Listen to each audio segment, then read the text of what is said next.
नमस्कार साथियों, स्वागत है आप सभी का हमारे YouTube चैनल श्री हंस वाहिनी इंस्टीट्यूट पर।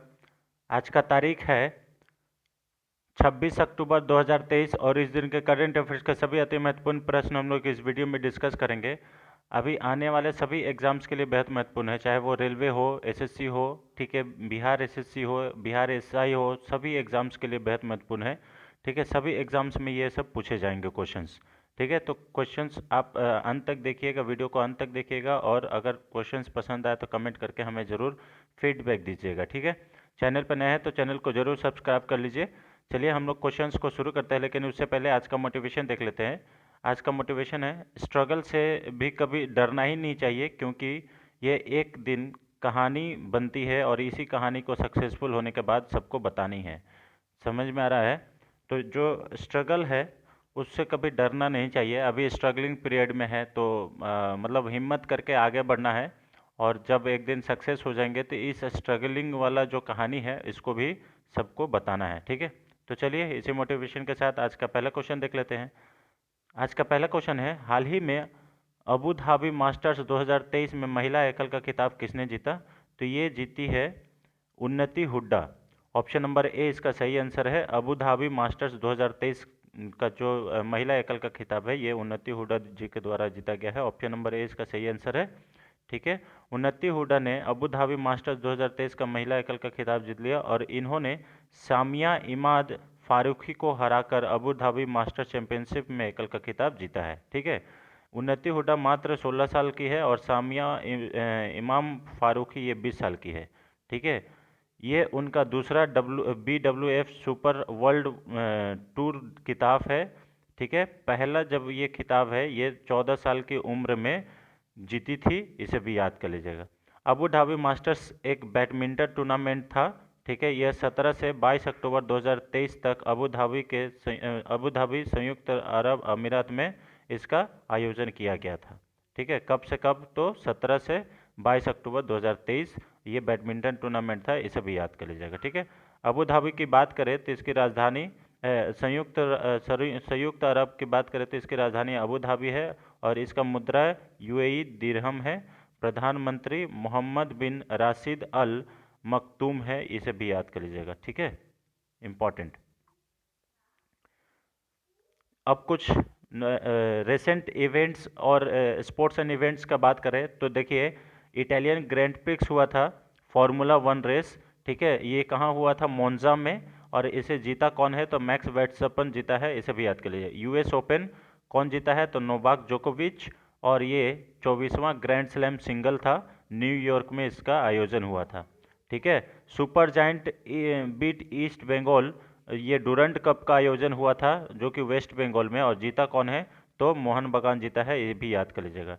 टाटा स्टील चेस, ये चेस वुमेन ग्रैंड मास्टर था, ये कोलकाता में आयोजन हुआ था और इसे कौन जीता है? तो दिव्या देशमुख जीता है, इसे याद कर लीजिएगा, दिव्या देशमुख जीती है। ठीक है, अब यहाँ पे देखिए, टाइटल का नाम क्या है? Indian Archer. ये कहाँ पे आयोजित हुआ था? तो मैक्सिको में। और इसका name of the event archery world cup final. ये कौन जीता है? तो प्रथमेश जौकर, ये भी याद कर लीजिए। ठीक है, रिया सचदेवा जीती है, कौन सा चीज़ जीती है? तो एशियन अंडर 16 टेनिस चैंपियनशिप और डबल्स में। ठीक है, और ये कहाँ आयोजित हुआ था? तो जालंधर में, इसे भी याद कर लीजिएगा। जैसे ये वाला इंपॉर्टेंट है, Antim Panghal west world wrestling championship, ये ब्रॉन्ज मेडल वुमेन्स का 53 कैटेगरी में, 53 केजी कैटेगरी में अंतिम पंघाल जीती है। ठीक है, और ये कहाँ पे आयोजित हुआ था? तो सर्बिया में हुआ था, इसे भी याद कर लीजिएगा। ठीक है, सर्बिया में। उसी प्रकार से देखिए 19 एशियन गेम्स, इसमें अर्जुन लाल जाट एंड अरविंद सिंह क्या जीते हैं? तो भारत का पहला मेडल जीत के लाए हैं, जो कि चाइना में सारे चीज़ अभी एशियन गेम्स आयोजित हो रहे थे। ठीक है, उसके बाद रमिता जिंदाल, मेहुली घोष एंड आशीष चौकसी, ये 19 एशियन गेम्स में ही silver medal in the 10th air rifle women's category में, इसे याद कर लीजिएगा। ठीक है, इंडियन वुमेन्स क्रिकेट इस बार गोल्ड मेडल जीती है, आप लोग सभी लोग को मालूम है, हम लोग पहले भी डिस्कशन कर चुके हैं, तो ये सब सारे चीज़ आप देख लेंगे। जैसे इंडियंस मेन शूटिंग टीम्स में ये गोल्ड मेडल जीता है सब 50 मीटर्स एयर राइफल में। ठीक है, 19th एशियन गेम्स, ये सब सारे चीज़ इम्पॉर्टेंट है, एक बार देख ले। जैसे मोटो जीपी इंडिया ग्रैंड प्रिक्स 2023 ये कौन जीता है, तो मार्को बेजेच्ची ये जीते हैं, और ये इसका आयोजन कहाँ हुआ था, नोएडा में, ये भी याद कर लीजिएगा, ठीक है।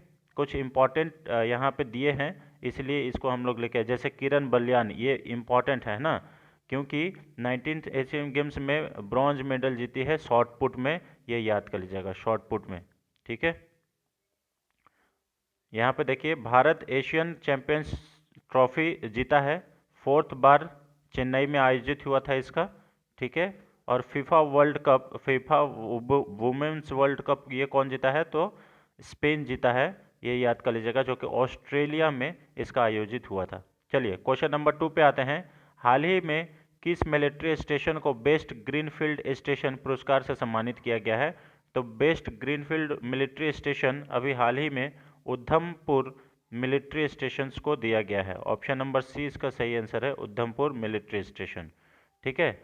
उसके बाद उधमपुर सैन्य स्टेशन को best military station, green military station का पुरस्कार मिला है। सेना कमांडरों के सम्मेलन में सेना प्रमुख जनरल मनोज पांडे द्वारा बेस्ट ग्रीन मिलिट्री स्टेशन पुरस्कार प्रदान किया गया। वहीं पे देहरादून मिलिट्री स्टेशन को दूसरा सर्वश्रेष्ठ पुरस्कार दिया गया। उसके बाद बीकानेर मिलिट्री स्टेशन को सर्वश्रेष्ठ परिवर्तनकारी स्टेशन के रूप में इसे पुरस्कार प्रोवाइड किया गया है, ठीक है। सेना कमांडरों का सम्मेलन ये 16 से 20 अक्टूबर 2023 तक नई दिल्ली में आयोजित किया गया था, ये याद कर लीजिएगा, इंपॉर्टेंट है, और इसी में ये सब प्राइजेस का घोषणा हुआ है।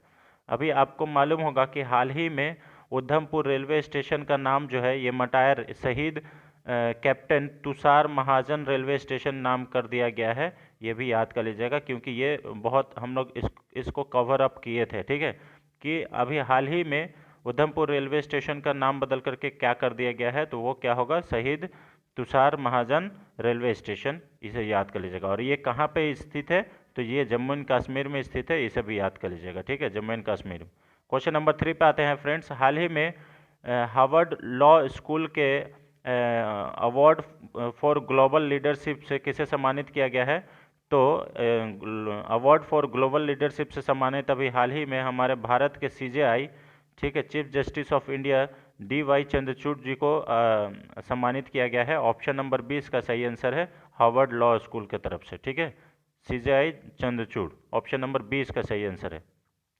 हाल ही में हार्वर्ड लॉ स्कूल का अवार्ड फॉर ग्लोबल लीडरशिप ये डॉक्टर CJI मतलब chief justice of India DY Chandrachud को प्रदान किया गया है। ये भारत के मुख्य न्यायाधीश हैं DY चंद्रचूड़, और वैश्विक नेतृत्व के लिए इनको पुरस्कार मिला है। DY चंद्रचूड़ 1982-83 में हार्वर्ड लॉ स्कूल में LLM के छात्र थे, और 1983-86 में SJD उम्मीदवार भी थे। हार्वर्ड लॉ स्कूल अपने ग्रेजुएट लॉ प्रोग्राम की 100वीं वर्षगांठ मना रहा है, और इसी में इसमें जो है ये घोषणा किया गया है, इनको सम्मानित किया गया है, ठीक है। बाकी सारे चीज़ यहाँ पे क्या क्या बातें हुआ ये सब। अब इम्पॉर्टेंट जो है वो CJI से और सुप्रीम कोर्ट से जो जो क्वेश्चंस एग्जाम में बन सकता है वो सब हम लोग यहाँ पे डिस्कस कर रहे हैं। जैसे भारत के वर्तमान मुख्य न्यायाधीश कौन है, तो DY चंद्रचूड़ यानी कि धनंजय Y चंद्रचूड़, ये भारत के 50वें मुख्य न्यायाधीश है। न्यायमूर्ति उदय उमेश ललित यानी कि UU ललित, ये 49वें मुख्य न्यायाधीश थे, ठीक है। भारतीय संविधान का कौन सा अनुच्छेद भारत के मुख्य न्यायाधीश की नियुक्ति से संबंधित है, तो अनुच्छेद नंबर 124, ठीक है। भारत के मुख्य न्यायाधीश का कार्यकाल कितना होता है, ये 65 वर्ष आयु तक, ठीक है। भारत के मुख्य न्यायाधीश को पद की शपथ कौन दिलाता है, तो राष्ट्रपति, और इनको भी अगर हटाना है तो कैसे होगा, तो हटाना है तो आपको ये लेके आना पड़ेगा, ठीक है ना, राष्ट्रपति के द्वारा ही हटाया जा सकता है, ठीक है। उसके बाद वर्तमान में CJI सहित भारत के सर्वोच्च न्यायालय में कितना न्यायाधीश हैं, तो अभी 33 है, ठीक है। भारत की पहली महिला मुख्य न्यायाधीश कौन है, तो लीला सेठ है, जो कि मुख्य न्यायाधीश है लेकिन सुप्रीम कोर्ट की नहीं है ना, ये दिल्ली की मुख्य न्यायाधीश थी, इसे भी याद कर लीजिएगा।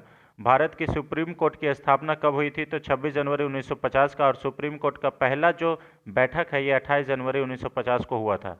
भारत में सर्वोच्च न्यायालय की पहली महिला न्यायाधीश कौन थी, तो ये है फातिमा बीबी। सर्वोच्च न्यायालय में ऐसे महिला न्यायाधीश बनी है लेकिन मुख्य न्यायाधीश नहीं बनी है, ये अभी तक नहीं कोई महिला बनी है, ये चीज़ याद कर लीजिएगा।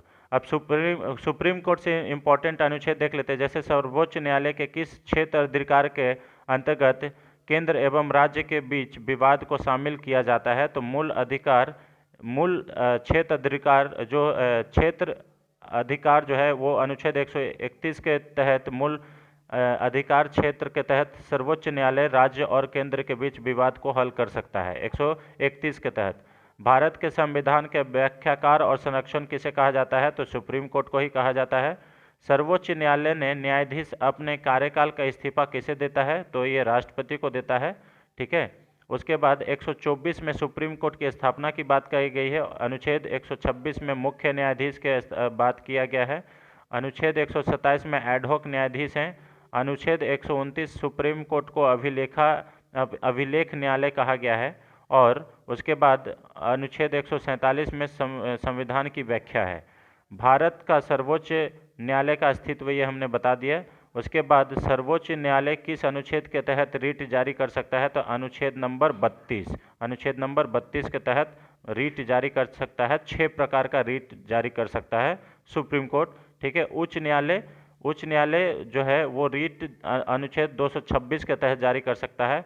भारत की न्यायिक व्यवस्था में राज्य से उच्च न्यायालय प्रत्यक्ष रूप से किसके क्षेत्र अधिकार में आता है, तो सर्वोच्च न्यायालय के, यानी कि सुप्रीम कोर्ट के। भारत के प्रथम मुख्य न्यायाधीश कौन थे, तो हीरालाल जेकानिया। ठीक है। उसके बाद सर्वोच्च न्यायालय को परमार्शदात्री बनाया गया है अनुच्छेद 143 के तहत। सर्वोच्च न्यायालय के जजों का वेतन किससे मिलता है, तो संचित निधि से। भारतीय संविधान के किस भाग में संघीय नगर पालिका का उल्लेख है, तो ये भाग 5 में है। भारत में किस संवैधानिक पद पर कोई महिला नहीं है, तो यही बता रहे थे सुप्रीम कोर्ट के मुख्य न्यायाधीश के पद पर अभी भी कोई भी महिला नियुक्त नहीं हुई है। भारत में उच्चतम न्यायालय में न्यायाधीशों की संख्या बढ़ाने का अधिकार किसके पास है, तो भारत की संसद के पास। ठीक है। मूल रूप से संविधान में सर्वोच्च न्यायालय में मुख्य न्यायाधीशों की अतिरिक्त कितनी न्यायाधीश व्यवस्था थी, तो पहले 7 लोग ही मुख्य न्यायाधीश के अलावा न्यायाधीश सुप्रीम कोर्ट में रह सकते थे, लेकिन अभी वो संख्या कितना है, 33। ठीक है। कहीं पे 34 भी है। ठीक है। जब भारतीय न्यायिक पद्धति में लोकहित यानी कि PIL पब्लिक इंटरेस्ट लिटिगेशन दायर किया गया, तो उस समय भारत के मुख्य न्यायाधीश थे PN भगवती। इसे भी याद कर लीजिएगा। ठीक है। तो कुछ इंपॉर्टेंट हम फैक्ट्स यहाँ पे आपको डिस्कस किए हैं फ्रेंड्स, CJI के लिए और सुप्रीम कोर्ट का भी। अगर हमारा ये प्रयास अच्छा लगता है तो वीडियो को लाइक करें और ज़्यादा से ज़्यादा इसे शेयर करें। ठीक है। उसके बाद चलिए नेक्स्ट क्वेश्चन पे बढ़ते हैं। क्वेश्चन नंबर, अच्छा यहाँ पे अवार्ड्स की बात आई है, तो अवार्ड्स को भी कुछ इंपॉर्टेंट हम लोग डिस्कस कर लेते हैं। जैसे अभी हाल ही में 69वां national film fair awards distribute किए गए हैं राष्ट्रपति द्रौपदी मुर्मू जी के द्वारा नई दिल्ली में। उसमें बेस्ट फिल्म फीचर्स फिल्म किसको मिला है, तो रॉकेटरी को मिला है। बेस्ट डायरेक्टर निखिल महाजन को मिला है गोदावरी मूवी के लिए। Best popular film providing wholesale entertainment RRR को मिला है RRR। Nargis Dutt award for the best feature film on national integration, तो ये द कश्मीर फाइल को मिला है। बेस्ट एक्टर को मिला है अल्लू अर्जुन पुष्पा मूवी के लिए। और बेस्ट एक्ट्रेस ये मिला है कृति सेनन मिमी के लिए, और आलिया भट्ट गंगूभाई काठियावाड़ के लिए मिला है। ठीक है। बेस्ट सपोर्टिंग एक्टर में पंकज त्रिपाठी मिमी मूवी के लिए मिला है। ठीक है। बेस्ट सपोर्टिंग एक्ट्रेस में पल्लवी जोशी कश्मीर फाइल के लिए मिला है। बेस्ट चाइल्ड आर्टिस्ट में भाविन रावड़ी छेलो शो के लिए मिला है। बेस्ट स्क्रीन प्ले ओरिजिनल ये शाही कबीर नाइटू के लिए मिला है। बेस्ट म्यूजिक डायरेक्टर सॉन्ग के लिए ये देवी श्री प्रसाद पुष्पा मूवी के लिए मिला है। बेस्ट म्यूजिक डायरेक्टर बैकग्राउंड में ये किनको मिला है, तो MM किरावनी को मिला है, जो कि RR मूवी के लिए ही मिला है। और मेल्स प्लेबैक सिंगर में ये किनको मिला है, तो काला भैरव, जो कि ये RRR मूवी के लिए ही मिला है। और फीमेल सिंगर में best female singer playback singer में श्रेया घोषाल, ये इराविन निजाल के लिए मिला है। और बेस्ट हिंदी फिल्म कौन सा है, तो सरदार उधम सिंह। बेस्ट गुजराती फिल्म कौन सा है, तो ये द छेलो शो। ठीक है।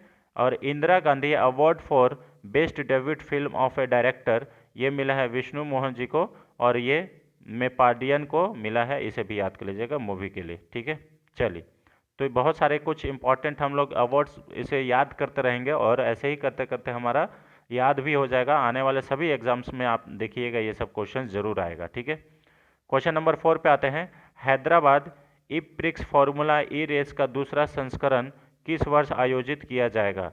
तो यहाँ पे हैदराबाद में इप्रिक्स फार्मूला रेस जो होगा ये 2024 में आयोजित किया जाएगा। ऑप्शन नंबर सी इसका सही आंसर है, 2024। तो 2024 में भारत हैदराबाद ई प्रिक्स के रूप में फार्मूला ई की मेजबानी करेगा। हैदराबाद ई प्रिक्स फार्मूला ई रेस का दूसरा संस्करण 2024 में होगा। 19 अक्टूबर को फेडरेशन इंटरनेशनल डी ला ऑटोमेशंस और फार्मूला ने इस फार्मूला के ई के 10वें सीजन के लिए हैदराबाद की पुष्टि की है। ठीक है, 2023 की तरह इस मैक्सिको सिटी में सीजन ओपनर और सऊदी अरब के दिरहम में डबल डेकर के बाद हैदराबाद कैलेंडर का तीसरा पड़ाव है। ये सब याद कर लीजिएगा। ठीक है, बहुत ज़्यादा फरवरी 2023 में भारत में पहली फार्मूला ई हैदराबाद के स्ट्रीट सर्किट में हुई थी, ये भी याद कर लीजिएगा, 2023 का फरवरी में। ठीक है, अब तेलंगाना की बात करें तो तेलंगाना का राजधानी हैदराबाद है। मुख्यमंत्री के चंद्रशेखर राव है। स्थापना 2 जून 2024 और गवर्नर यहाँ के तमिलसाई सौंदरराजन है, जो कि ये गवर्नर है और ये मुख्यमंत्री है, इसे याद कर लीजिएगा। ठीक है, चलिए क्वेश्चन नंबर 5 पे आते हैं।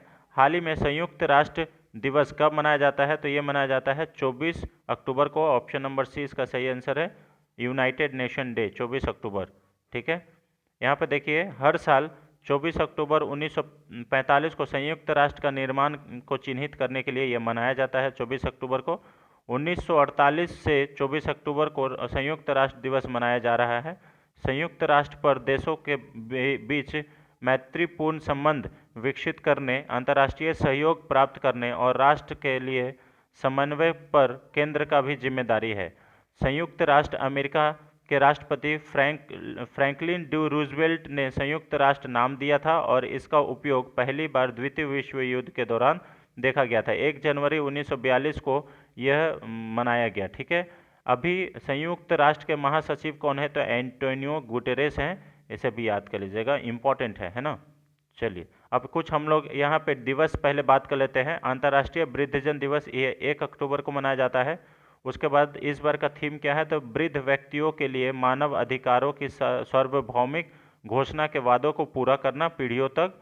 विश्व पर्यावरण दिवस 2 अक्टूबर को मनाया जाता है। थीम है लचीली शहरी अर्थव्यवस्थाएं, विकास और पूर्ण प्राप्ति के चालक के रूप में शहर। अंतर्राष्ट्रीय अहिंसा दिवस ये भी 2 अक्टूबर को मनाया जाता है और इस बार का थीम है हिंसा को ना कहें। विश्व प्रकृति दिवस 3 अक्टूबर को मनाया जाता है। राष्ट्रीय डॉल्फिन दिवस 5 अक्टूबर को मनाया जाता है। विश्व शिक्षक दिवस ये 5 अक्टूबर को मनाया जाता है। विश्व शिक्षक दिवस हमें जिस शिक्षा, इस बार का जो थीम है, हमें जिस शिक्षा के लिए शिक्षकों की आवश्यकता है, शिक्षकों की कमी दुख को दूर करने के लिए वैश्विक अनिवार्यता है। ठीक है, विश्व सेरेब्रल पाल्सी दिवस ये 6 अक्टूबर को मनाया जाता है।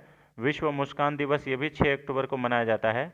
विश्व कपास दिवस ये 7 अक्टूबर को मनाया जाता है, इंपॉर्टेंट है। और भारतीय वायुसेना दिवस ये 8 अक्टूबर को मनाया जाता है। विश्व हाइड्रोजन और ईंधन सेल दिवस ये भी 8 अक्टूबर को मनाया जाता है।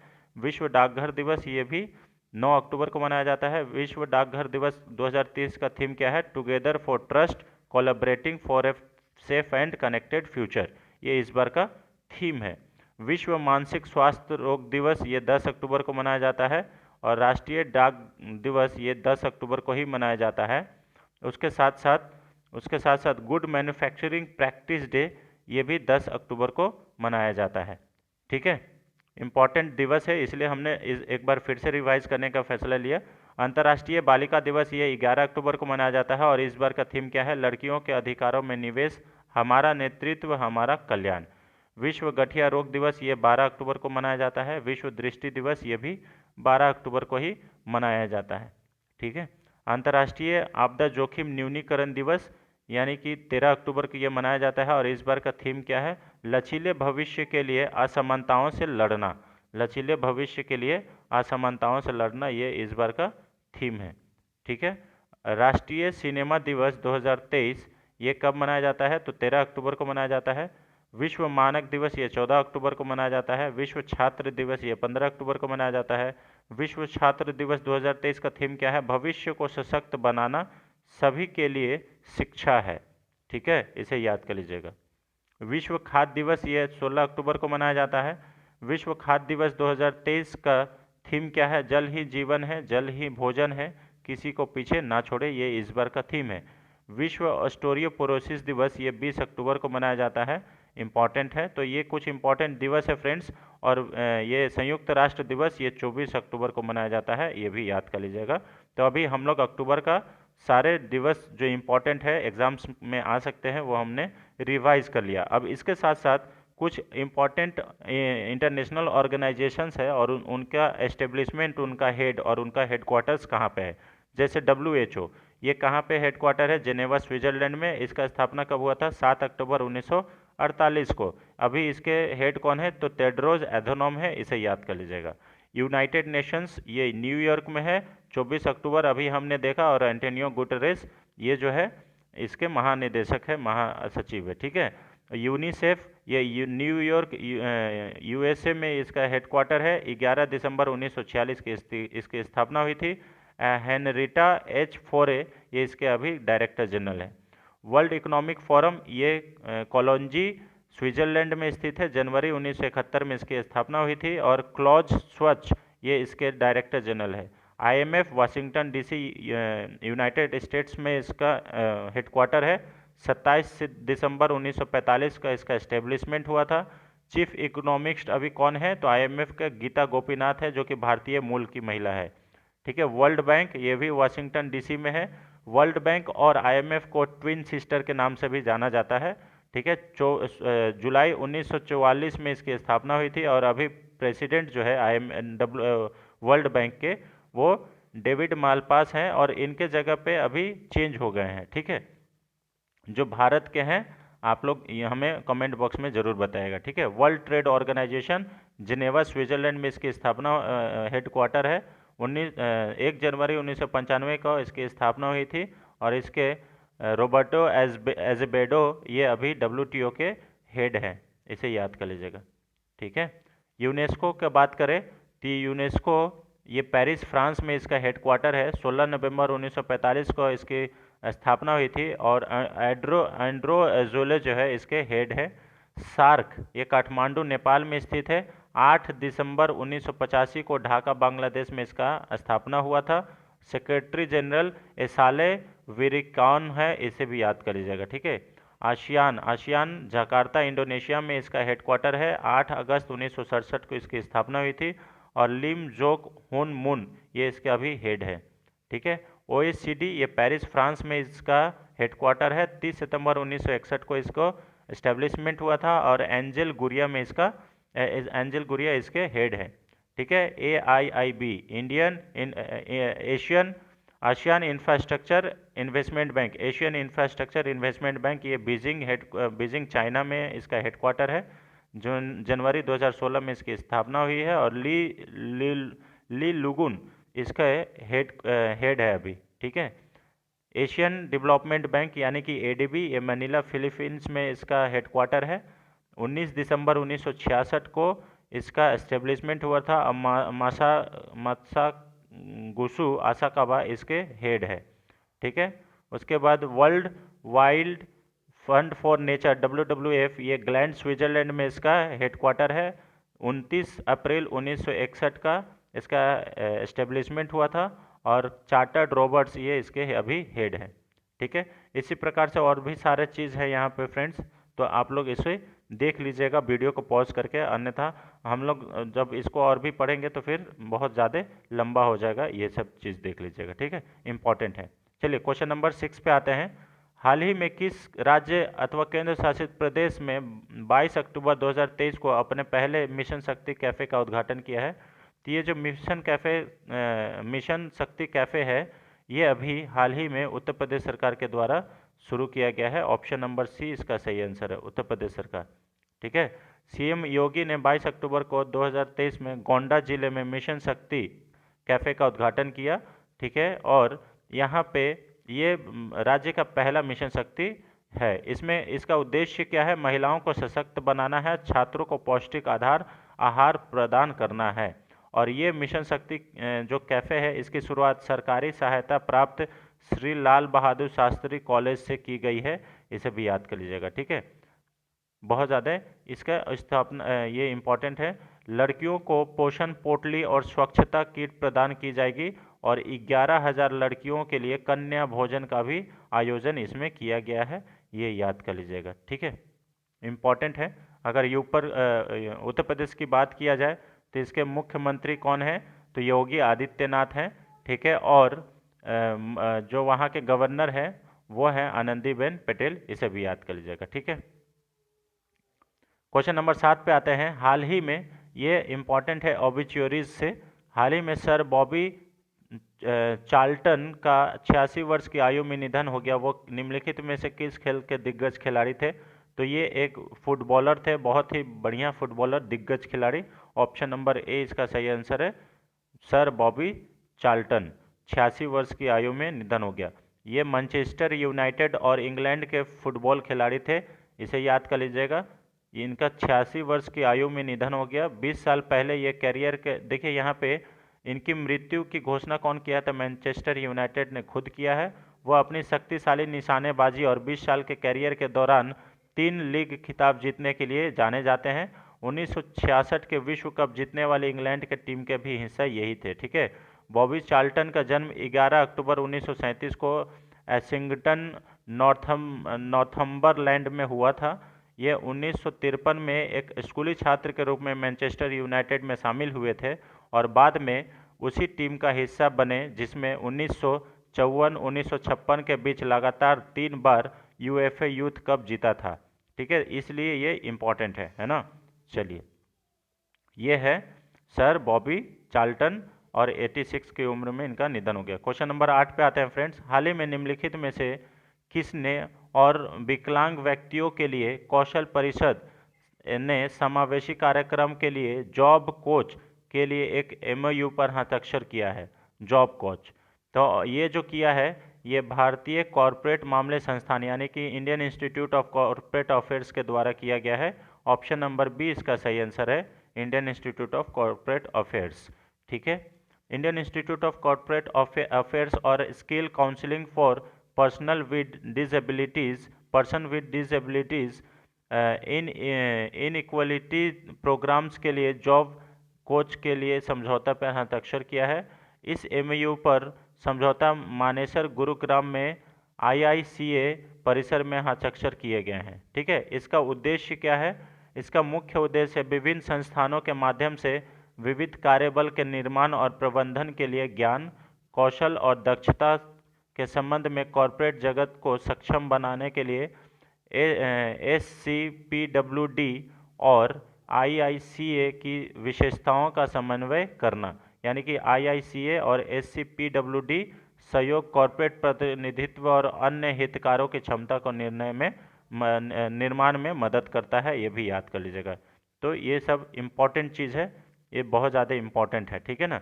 यहाँ पे देखिए SCPWC और IICA सहयोग से योग्यता समावेशी के लिए जॉब कोच कार्यक्रम पर कौशल पाठ्यक्रम के माध्यम से इस क्षेत्र में काम करेगा, ठीक है।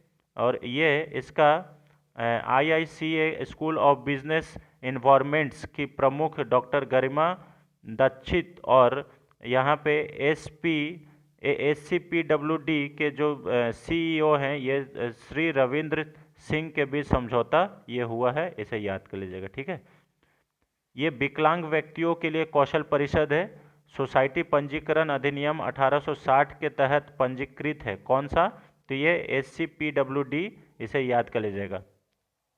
ये कौशल विकास और उद्यमिता मंत्रालय के अंतर्गत तत्वाधान में ये काम करती है। और Indian institute of corporate affairs ये कॉरपोरेट अफेयर्स मंत्रालय के तत्वाधान में कार्य करती है, ठीक है। ये एक स्वायत्त निकाय है। ये भारत में कॉरपोरेट अफेयर्स के विकास एवं समर्थन करने के लिए एक थिंक टैंक के उत्कृष्ट केंद्र है। इसे भी याद कर लीजिएगा, ठीक है। चलिए, क्वेश्चन नंबर 9 पे आते हैं फ्रेंड्स। हाल ही में कौन सा भारतीय क्रिकेटर वनडे क्रिकेट में सबसे तेज 2000 रन बनाने वाले बल्लेबाज बन गए हैं? तो ये बने हैं शुभमन गिल। ऑप्शन नंबर 20 का आंसर सही है। शुभमन गिल सबसे तेज 2000 रन बनाने वाला भारतीय बल्लेबाज बन गया है। शुभमन गिल वनडे क्रिकेट में सबसे तेज 2000 रन बनाने वाले बल्लेबाज बन गए हैं। इन्होंने ये उपलब्धि 38 पारियों में किया है, जबकि दक्षिण अफ्रीका के ऐसे एक हसीन आमला जो थे वो 40 पारियों में 2000 रन बनाए थे और इनका ये रिकॉर्ड तोड़ दिए हैं। शुभमन गिल ने 37 वनडे मैचों में 6 शतक और 10 अर्धशतक बनाए हैं। ये सितंबर 2023 में प्लेयर ऑफ द मंथ भी घोषित किए गए थे, जो कि आईसीसी के द्वारा घोषित किया जाता है। ठीक है। वर्ल्ड कप मुकाबले में भारत ने न्यूजीलैंड को 4 विकेट से हराए, ये हम लोग सभी लोग जानते हैं। ठीक है, जो कि बहुत मतलब आप सोचिए 2003 के बाद भारत 2023 में हराया है 2 दशक के बाद न्यूजीलैंड को। ठीक है। क्वेश्चन नंबर 10 पे आते हैं फ्रेंड्स, आज का लास्ट क्वेश्चन। हाल ही में एंथोरियम महोत्सव निम्नलिखित में से किस राज्य से संबंधित है? किस राज्य में मनाया जाता है एंथोरियम महोत्सव? तो ये मनाया जाता है मिजोरम में। ऑप्शन नंबर ए इसका सही आंसर है। मिजोरम का ये फेस्टिवल है। ठीक है। अब यहाँ पे देखिए, मिजोरम ये पर्यटन विभाग के 2 दिवसीय महोत्सव का आयोजन करा रहा है और एंथोरियम महोत्सव जो मिजो लोगों की समृद्ध संस्कृति, विरासत और परंपराओं को प्रदर्शित करने का एक अच्छा मंच है। एंथोरियम फेस्टिवल 2023 की शुरुआत मुख्य अतिथि के रूप में पर्यटन विभाग के सचिव आईएएस डॉक्टर लाल रोजामा की उपस्थिति में हुई और ये त्यौहार 2006 से मनाया जा रहा है, इसे याद कर लीजिएगा। मिजोरम की बात करें तो राजधानी आइजोल है, मुख्यमंत्री जोरमथांगा है और स्थापना 21 जनवरी 1972 को मिजोरम की स्थापना हुई थी, इसे भी याद कर लीजिएगा। ठीक है। ये है एंथोरियम महोत्सव जो कि 2022 में भी मनाया गया था, तो ये चीज़ याद कर लीजिएगा, इस प्रकार से मनाया जाता है। ठीक है, ये मिजो लोगों के द्वारा मनाया जाता है यहाँ पे। अब देखिए स्टैटिक जीके ऑफ मिजोरम में बात करें तो नेशनल पार्क कौन कौन सा है? तो मर्लेन नेशनल पार्क और फोंगफुई ब्लू माउंटेन नेशनल पार्क है मिजोरम में। डैम कौन कौन सा है? तो ट्यूरियल डैम है जो कि ट्यूरियल रिवर पे ही है। वाटरफॉल ये वांगटांग फॉल्स, उसके बाद वाव फाव फॉल्स, अजौली वाटरफॉल्स, ये सब मिजोरम में है। पावर प्लांट तो नेपको ट्यूरियल पावर स्टेशन मिजोरम में है। Mountain and steel Mizo hills, formally इसको लुजाई हिल्स के नाम से जाना जाता था। और यहाँ पे ट्राइबल ग्रुप का नाम क्या है? तो लुजाई ही ट्राइबल ग्रुप का नाम है, आदिवासी समूह है। फोक डांस कौन सा है? तो फोक डांस मिजोरम का है खुलियाम और उसके बाद चेराव और चेलम। ठीक है, ये फोक डांस है। वाइल्ड लाइफ सेंचुरी यहाँ पे मिजोरम में कौन सा है? तो लेटगैंग वाइल्ड लाइफ सेंचुरी है, इसे भी याद कर लीजिएगा। अब कुछ इंपॉर्टेंट हम लोग इम्पॉर्टेंट फेस्टिवल जो कि राज्य वाइज पढ़ेंगे। तो आंध्र प्रदेश में फेस्टिवल कौन सा मनाया जाता है? दशहरा, उगाड़ी, दक्कन महोत्सव और ब्रह्मोत्सव। ठीक है। अरुणाचल प्रदेश में रेह बुड़ी बुट, उसके बाद माइको और ड्रीव, इसके बाद लोसार, ये लोसार इम्पॉर्टेंट है, लोसांग और मोनप्पा उत्सव। असम में अम्बुबाची का मेला बहुत ज़्यादा फेमस है, बिहू। उसके बाद देहिंग पटकई राष्ट्रीय उद्यान भी है असम का, इसे भी याद कर लीजिएगा। बिहार में छठ पूजा और बिहुला, इसे याद कर लीजिएगा। छत्तीसगढ़ में माघी पूर्णिमा, बस्तर दशहरा ये मनाया जाता है। गोवा में सनबर्न उत्सव और लादेन मांडो, ये सब गोवा में मनाया जाता है। गुजरात में नवरात्रि, जन्माष्टमी, कच्छ और डांडिया भी और उत्तरायण भी, ये गुजरात में मनाया जाता है।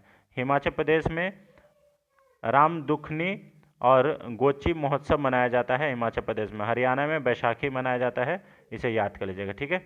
और यहाँ पे नागालैंड में हॉर्नबिल फेस्टिवल मनाया जाता है। उड़ीसा में रथ यात्रा, रज पर्व और नुआखाई त्यौहार मनाया जाता है। ठीक है। पंजाब में लोहड़ी और बैसाखी मनाया जाता है। राजस्थान में गणगौर तीज और बूंदी मनाया जाता है। सिक्किम में लोसार और सागा और दावा मनाया जाता है, सागा दावा। ठीक है। तमिलनाडु में पोंगल, थाईपुसम और नाट्यांजलि महोत्सव मनाया जाता है। तेलंगाना में बोनालू त्यौहार और बथुकम्बा त्यौहार तेलंगाना में मनाया जाता है। ठीक है। त्रिपुरा में खारजी पूजा मनाया जाता है। पश्चिम बंगाल में दुर्गा पूजा मनाया जाता है, जो कि अभी हाल ही में मनाया गया है। उत्तरांचल में गंगा दशहरा मनाया जाता है। उत्तर प्रदेश में रामनवमी, गंगा दशहरा, गंगा महोत्सव, नवरात्रि और खिचड़ी मनाया जाता है, इसे याद करें। जम्मू एंड कश्मीर में खीर भवानी का मेला आयोजित किया जाता है, ये भी याद कर लीजिएगा। खीर भवानी का मेला, जम्मू एंड कश्मीर में ही टूलिप गार्डन भी है। सब ये सब इम्पोर्टेंट है, इसलिए हमने यहाँ पे इसको लगाया है। ठीक है, तो ये रहा फ्रेंड्स आज का 10 अति महत्वपूर्ण प्रश्न। आई होप आपको हमारा ये वीडियो हेल्पफुल लगा होगा, बहुत ही इन्फॉर्मेटिव लगा होगा। अगर वीडियो अच्छा लगा है तो वीडियो को लाइक करें, चैनल पर नए हैं तो चैनल को सब्सक्राइब करें। Thanks for watching friends, thank you so much. मिलते हैं नेक्स्ट वीडियो में, तब तक के लिए जय हिंद, जय Bharat. Thank you so much.